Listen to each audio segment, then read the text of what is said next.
Alhamdulillah dengan ini materi kita pada pertemuan hari ini telah selesai, yaitu tentang peletakan Hajar Aswad di zaman Nabi Sallallahu Alaihi Wasallam. Baiklah, masih ada sisa waktu kurang lebih 20 menit, maka kita akan manfaatkan waktu ini untuk berdiskusi bersama terkait dari materi yang telah kita pelajari pada hari ini.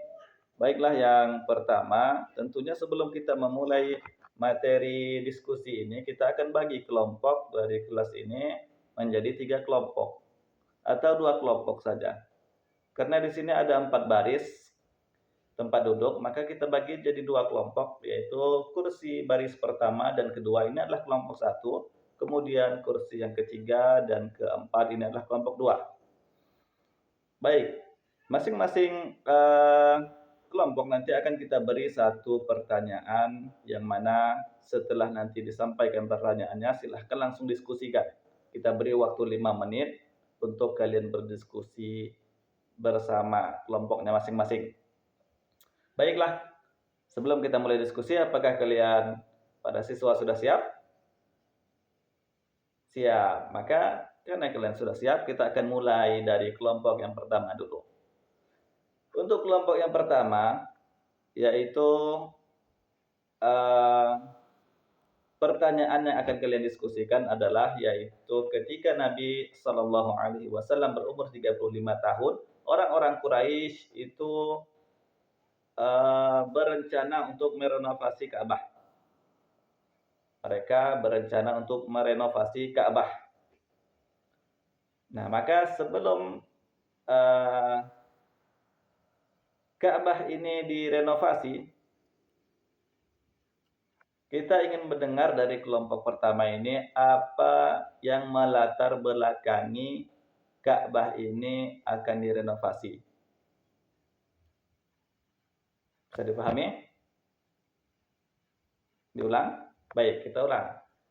Yaitu apa yang melatar belakangi atau apa penyebab Ka'bah ini direnovasi. Bisa dipahami? Ya. Baik, itu untuk kelompok pertama. Kemudian untuk kelompok yang kedua yaitu silakan kalian diskusikan materi ini atau pertanyaan ini. Pertanyaannya adalah, ya, ketika Ka'bah sudah selesai direnovasi, orang-orang Quraisy mereka bertengkar, mereka berselisih pendapat, dan mereka masing-masing ingin setiap ketua suku, karena di Arab itu banyak kabilah, setiap suku, setiap kabilah, mereka masing-masing ingin menjadi orang yang meletakkan Hajar Aswad di tempatnya atau di bangunan Ka'bah. Maka pertanyaannya, apa yang mereka lakukan atau solusi apa yang mereka lakukan agar peletakan Hajar Aswad ini bisa dilaksanakan tanpa ada keributan? Bisa dipahami kelompok 2? Ya. Baik. Kelompok 1 dan kelompok 2 sudah mendapatkan bahan yang untuk didiskusikan. Silahkan diskusikan selama 5 menit. Kita kasih waktu 5 menit. Maka setelah 5 menit ini kita akan tanya argumen atau alasan atau jawaban dari masing-masing kelompok. Baik, silahkan didiskusikan. Kita kasih waktu 5 menit. Baiklah, sudah 5 menit berlalu, ya bahkan sampai sudah 6 menit berlalu, maka kita akan tanya argumen dari masing-masing kelompok. Dari 2 kelompok ini yang kita akan mulai dari kelompok mana? Kelompok 1 atau kelompok 2? 1, ya. Baik, untuk kelompok 1 silahkan disampaikan argumennya apa, ya, penyebab orang-orang Quraisy, ya, ingin merenovasi Ka'bah. Oke, sebutkan alasan yang pertama. Silahkan dibacakan salah satu dari kelompok perwakilan. Ya. Ya, benar. Ya. Pertama benar. Sebabnya adalah karena Ka'bah sudah rusak. bangunnya sudah rapuh, benar. Maka yang kedua, apa? Iya, benar. Yaitu di antara penyebabnya adalah karena penyebab rapuhnya Ka'bah adalah karena terjadinya banjir sebelum Nabi dilahirkan. Tepatnya 5 tahun sebelum Nabi dilahirkan, Ka'bah diterjang banjir besar-besaran sehingga Ka'bah pun mulai rapuh, dinding-dindingnya rosak. Kemudian ketika Nabi umur 35, Ka'bah semakin parah. Baik.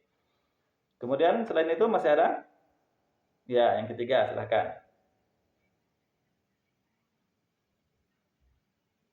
Iya, benar sekali. Yaitu penyebabnya adalah di zaman Nabi Ismail, dulu Ka'bah tidak ada atapnya. Di zaman Nabi Ismail dulu ketika di awal dibangun Ka'bah, maka Ka'bah ini tidak ada atapnya sehingga orang-orang atau para pencuri khususnya naik ke atas Ka'bah untuk mencuri barang-barang yang ada di dalam Ka'bah. Sehingga Ka'bah karena sering turun naik orang atau pencuri, Ka'bah pun mulai atau cepat rosaknya. Baik, masih ada lagi? Sudah tidak ada? 3? Baik, bagus sekali. Ya, bagus sekali. Hasil dari diskusinya ada 3 penyebab tadi dan 3-tiganya sangat-sangat baik. A+. Kemudian untuk kelompok kedua. Silakan kelompok kedua. Ya. Apa tadi? Permasalahan yang mau dibahas yaitu penyebab orang-orang Quraisy ataupun cara orang Quraisy agar tidak terjadi perisihan ketika meletakkan Hajar Aswad. Ya, silakan. Pertama, yaitu agar tidak terjadinya kericuhan atau saling saling ingin menjadi orang yang pertama, orang yang meletakkannya. Mereka memilih cara menentukannya yaitu dengan memilih apa tadi? Memilih orang yang pertama memasuki Ka'bah di pagi hari. Iya, benar.